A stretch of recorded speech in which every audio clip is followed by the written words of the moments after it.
માતાજી જય માતાજી. જય માતાજી. યશભાઈ શું નામ તમારું? ગુલાબભાઈ. ગુલાબભાઈ. ક્યાંથી આયા? મહીસાગર. મહીસાગરથી આયા? હા. કોણ છે તમારા ઘરમાં? એમાં મમ્મી પપ્પા ભાઈ ભાભી. મમ્મી પપ્પા ભાઈ ભાઈ બધા છે. હા. તો પછી કેમ આવવું પડ્યું આશ્રમમાં? કેમ કે મારે ધંધો ચાલુ કરવો છે તે ઘરે એક આ ઓલી સાઈડ દુકાન હતી પણ પાડી નાખવામાં આવી છે એટલે ગમે તે સેટ થાય દુકાન તો ભાઈ ધંધો ચાલુ કરવો છે? ધંધો તમે વિકલાંગ છો? હા. દિવ્યાંગ?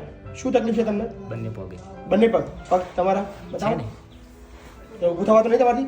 ઊભું એકલું નહીં થતું બાકી બધું કરી શકું એમ. ખાલી ઊભું ના થઈ શકે હા. એટલે નીચે ચાલીને જ ચાલવું પડે. નીચે ચાલીને ચાલુ એમ તો છકડો ચલાવું બધું કરું એમ. અચ્છા છકડો ચલાવી શકો તમે? હા. એટલે પગ આખા બેવ સીધા થાય નહીં? ના થાય ને પણ એટલા બધા નહીં થતા અચ્છા. એમ. ઓ બાપરે બાપરે, બહુ અઘરી પરિસ્થિતિ તમારી. પણ તમારી હિંમતના દાદ આપું છું કે તમારે અહીંયા મફત રહેવું નહીં, તમારે ધંધો કરવા આવ્યા છો. પહેલી વાર દિવ્યાંગ આશ્રમની અંદર પહેલી વાર છું કે જે કે ધંધો કરવામાં આવ્યા છો. એટલે ધંધો કરવાનો જ છે ચોક્કસ એટલે તમને આ તો- કંઈક સરસ મજાનું કામ આપી દઈશું, ચિંતા ના કરો. બરાબર ને? કાલ રાત્રે આવ્યા? હા ઓકે.